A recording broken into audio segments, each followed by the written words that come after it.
I am still shooketh to this very moment that we will witness an update to the engine of APB Reloaded in our lifespan. Feels like an eternity since we, for the first time, saw the trailer for the update. And to be completely brutal, the beta still looks the same as the trailer 4 or so years ago. But to give them the benefit of the doubt, I will say that they focused on the internal side of things rather than outside to make this closed beta work. They presented us with a lot of information from the recent Q&A livestream, so I picked out some answers that I thought were interesting. In the description you will find a link to the full livestream if you're interested, as well as timestamps for this video. So without further ado, enjoy. Skay's running what we call uncapped, so he's got VSync turned off, he's got smooth frame rate turned off, and that's what that does is just unlocks the frame cap there.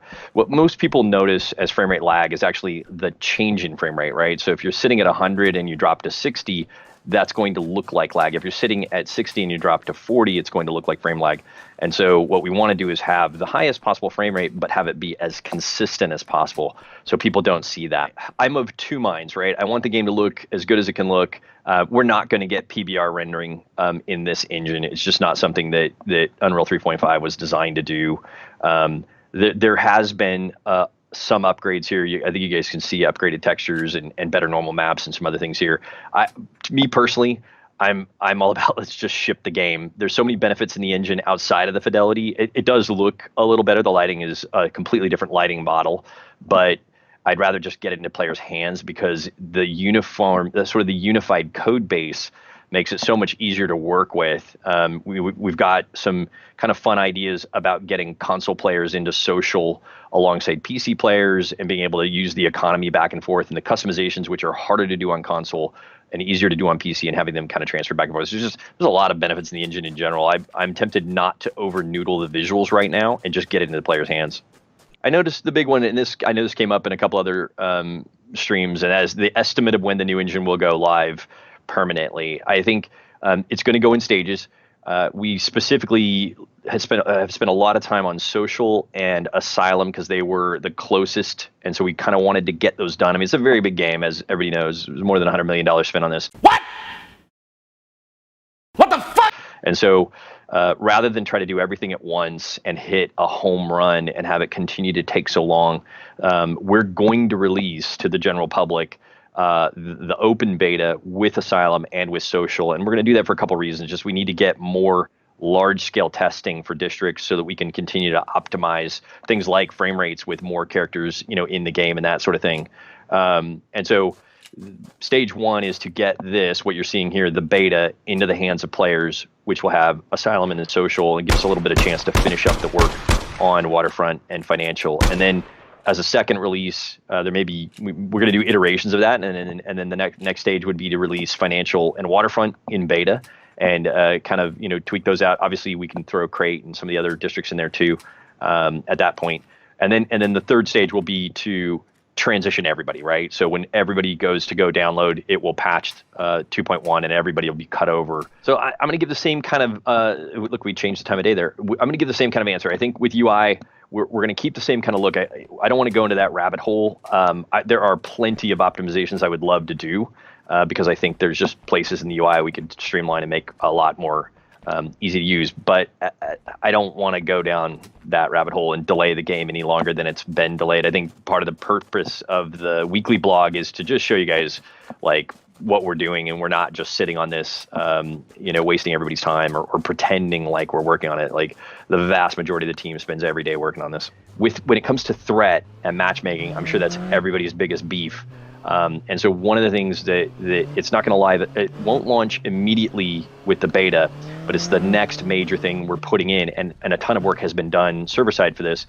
For 2.1, and that is the way districts will expand and collapse. So in off-peak times, we're actually going to be dynamically scaling the threat levels so we can get everybody either onto one server or multiple servers, but basically reducing, contracting how threat works so you can get matches. And then during peak times, we're actually going to be subdividing threat even further than it is now, so that we're getting very, very closely matched players on each district, and that's part of what we call district allocations. It's in the new system, but this idea of being able to scale dynamically and get people to the right server so that they're getting matched a lot better. I think right now the important part is to not add new districts. I want the current districts to be populated so people can progress roles and rank, and I think splitting people off into new districts would be maybe a bad idea. That's definitely something I want to do down the road.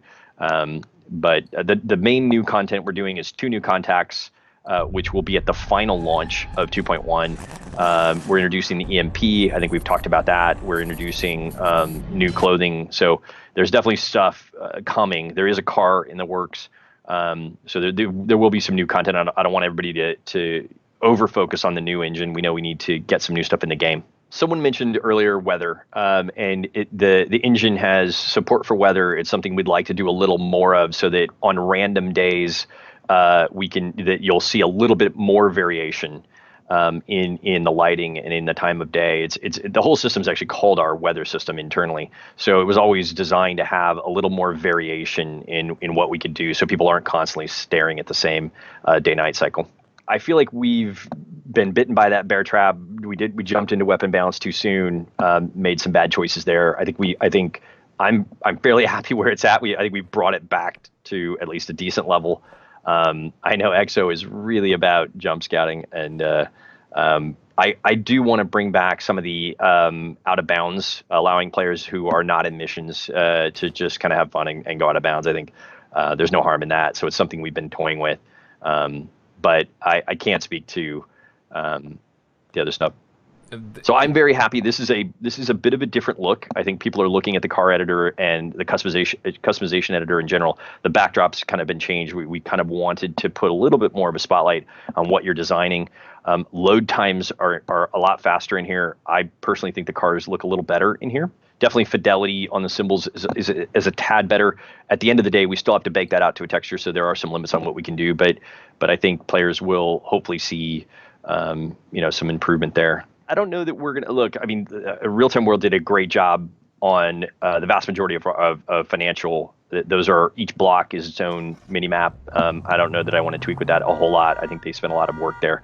I think Waterfront needs some work in certain areas, but I think we're going to have to be pretty judicious about that. I don't want to create dependencies. So like, I don't want to say, oh, we have to finish this before we release the engine. I just want to get the engine out.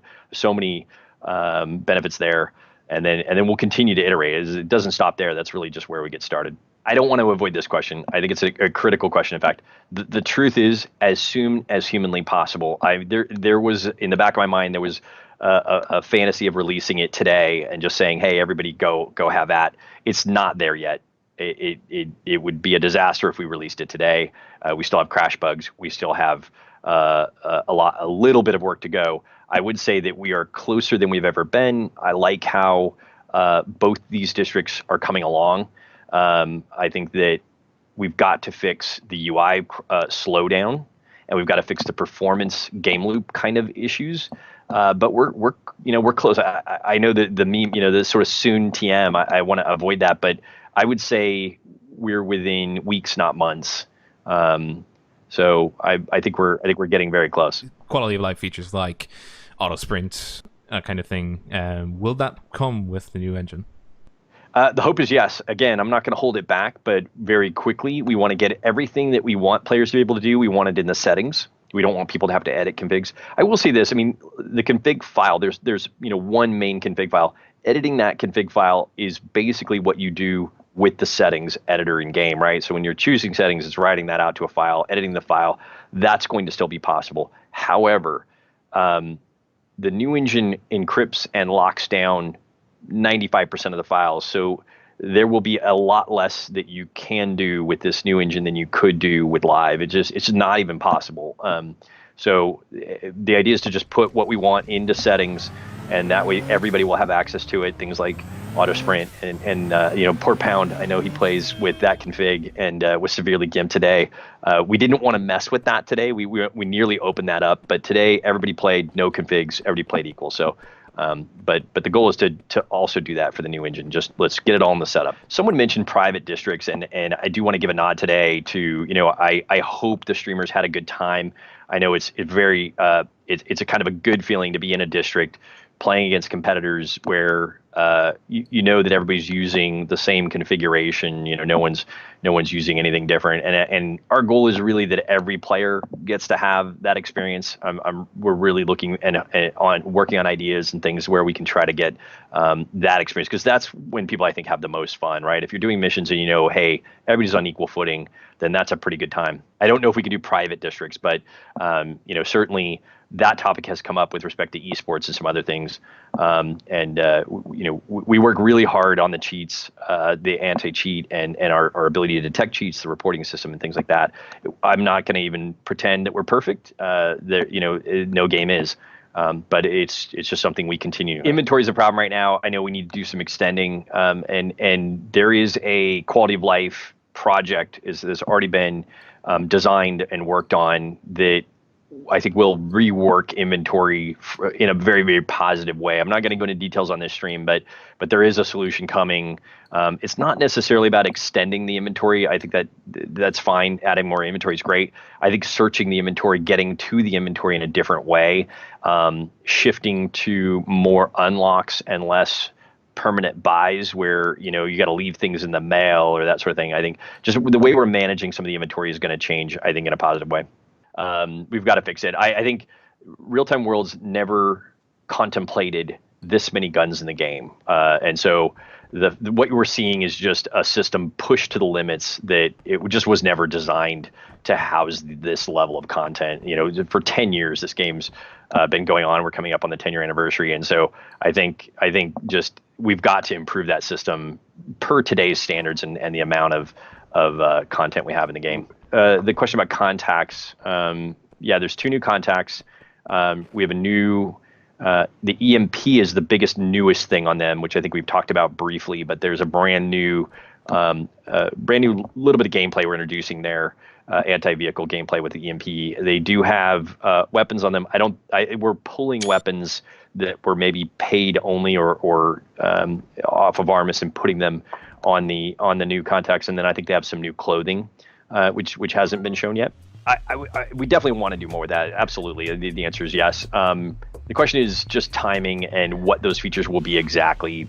There needs to be some design there. But yeah, I mean, I think that we don't do a good enough job of helping people get better, right? And having their sort of family in game, and having there be just a benefit to clans. Yeah, that's a great question. The truth is, I know the part of the team is jumping into audio. We're upgrading the audio engine in general, so that'll get an upgrade. As much as we can take advantage of those features, I think we want to. I don't know how much we'll be able to go, weapon by weapon or car by car. Although, I mean, I agree that sound makes a big difference in this game. I give credit to R2W. You walk around with an ogre. It's a very satisfying experience. Because they did so much great work on syncing up sound versus some of the other elements in the game. We made a lot of improvements to the spawn system for Riot, and then obviously had to pull that back. So that's one of the things I'd like to reintegrate with some of what we're doing just for regular gameplay. But I don't know that's going to happen prior to the full launch. Again, it's kind of on that list. It's something we want to deal with and make better. It's a tricky problem to solve because there's, it's all about view distance and what you can see versus, other characters. So trying to make that work is tricky. It's with some limitations on the spawn points. Sorry, just to cut across, but the Road Rocker says there's a criminal behind me. It's actually not. It's actually La Rocha. There's a badge right there. Oh yeah, there is actually. There's a badge right there. Yep.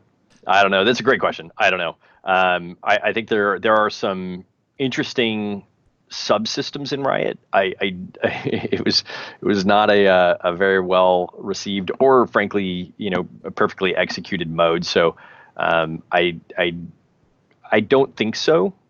I think we'll have to. But I do want to take. There's just there are some pieces that I really like. Someone mentioned the map from Riot. which is also, there are some very cool map changes. The downside to the RIOT map is you can't have vehicles, so it's definitely a different feel. Trying to run across that district is tricky because you can't jump into a car. Every time we think the engine's going to do something, you can pretty much expect it does the opposite. It's the weirdest phenomenon where we're like, hey, we think we made an optimization, then it just goes the different direction. It's very, very complex. There's a lot there. Skay and many of the SVCT members have had a front row seat to the ups and downs of the dev team saying, hey, we cracked the code. No, we didn't. Hey, we did this. No, we didn't. And then, it's trial and error and just sheer determination to get it across the finish line. Can we have a way to earn G1C without paying? I don't think you'll ever be able to get G1C without paying. I think we are all in on trying to make Joker tickets more viable. They are, in some ways, we can think of them as kind of the paid currency of APB. You got APB dollars you can earn, and Joker tickets. I think we're trying to shift into a mode where G1C is outside the game. It's Armis and it's account unlock, whereas Joker tickets is character unlocked and earnable. And so all of the content hopefully can be unlocked on a character level with Joker tickets. There's a lot there. We've been gradually making changes to Joker tickets. That's one of the bigger places we've actually made changes to. There are more coming. I think we've been very conservative there because it's tied directly to things that have earned us and the company money and kept the game afloat. So we want to be somewhat careful, but we've tried to also really take a hard look at stuff and try to make it less abusive, less heavily monetized, and try to add ways to for people to collect the guns just through Joker tickets, right? And so we need to get more clothing in there. We need to get more stuff off of Armis and into the Joker ticket store. One thing we're working on is a redesign of the Joker ticket store entirely. So when you go to social, there's going to be that whole area is going to get remodeled to better showcase what we have there for players. Is right now it's just this tiny little menu, and you have to kind of scroll through it to kind of find things. It's even as few things as we have in the Joker store now, it's still pretty cluttered. So we want a slightly better experience there for people to go find stuff. So someone's asking about, I think, September for the engine. It's funny. I put out dates in the past, and then we, for various reasons, we have not hit those dates. I will be very, very disappointed if we don't get this engine update out by September. That I want it out a lot sooner than that. That's a great question. It's not in the works yet. I would love to see a small amount of PvE content in the game. There's just some things I'd love to do for the new player, actually. But I think at its heart, APB is a PvP game, and there's a reason why RTW didn't put an AI system in the game. So we don't want to make it any heavier than it already is. Define heavier. Meaning the client has a lot going on, right? And we talked about the clunkiness of the UI and the game loop, which cause frame rate issues. The last thing I want to do is introduce yet another system like AI that's going to cause slowdowns and frame rate issues because your computer is processing that stuff in the background. So we're trying to streamline that stuff so we can get really good frame rates out of it. That's most of our issues right now with the frame rate are game loop and UI based. He was asking about the Netherlands and Joker boxes and kind of our reworking of that. There are ongoing plans there. Again, we're taking it very slowly, but there definitely is a plan in the works, fairly close in, that we're hoping will allow Netherlands to get Joker boxes. Probably not. I think physics is so embedded into Unreal 3.5, and we're in this weird trapped little box where we're kind of, we've got physics on one side and we've got scale form on the other side, and we've got there's certain things we can do and certain things we can't. So there may be an opportunity downstream where we've disconnected some of these pieces a little bit, and we can rip that out and put it in. I know there's a lot of benefits to newer implementations of physics or newer physics systems, and I can think of right off the top of my head, I can think of 5 basic things that the existing physics system doesn't do well. But I think for the time being, we're sort of stuck with it. It's really, really embedded into the engine.